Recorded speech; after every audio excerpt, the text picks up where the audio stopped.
नमस्कार। वीडियो श्रृंखला डीके का हल के प्रथम एपिसोड में आपका बहुत बहुत स्वागत है।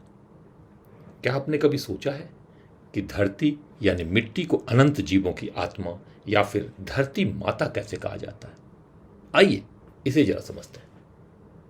आप जानते हैं कि दुनिया के तमाम जीवों के लिए भोजन और पशुओं को चारा मिले, इसके लिए धरती यानी मिट्टी ही एकमात्र मौलिक साधन है। और हाँ, खास बात यह है कि इस काम को करने के लिए धरती का अपना ही तरीका है जो बिल्कुल बिल्कुल ही स्वतंत्र है।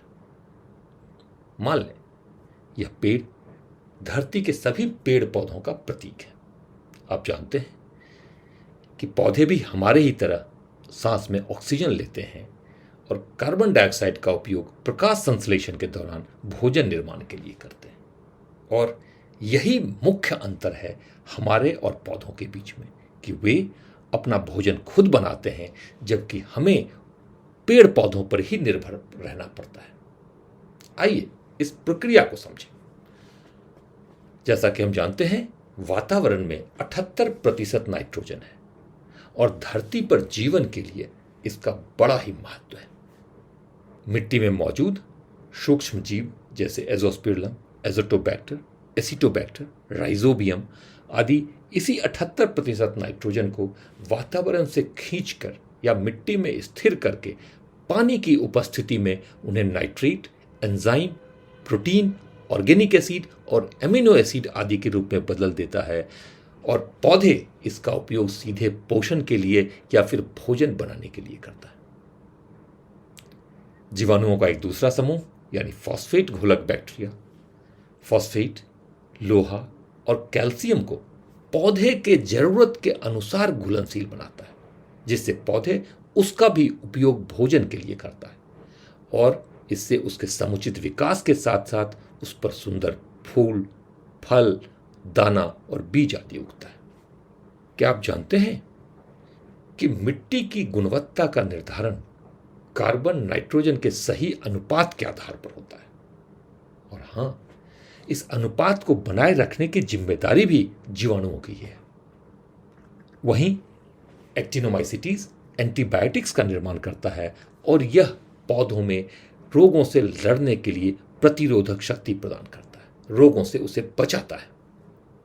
भोजन निर्माण के दौरान बचा कुचा सामान या फसल अवशेषों को गलाने के लिए सूक्ष्म जीव जैसे ईस्ट, ट्राइकोडर्मा, बैसिलस, लैक्टोबैसिलस आदि मुख्य भूमिका निभाता है, जिससे खेत की उपजाऊ शक्ति बनी रहे। और इस प्रक्रिया के दौरान भी पौधे के उपयोग के लिए कुछ एंजाइम और एमिनो एसिड प्राप्त होता है।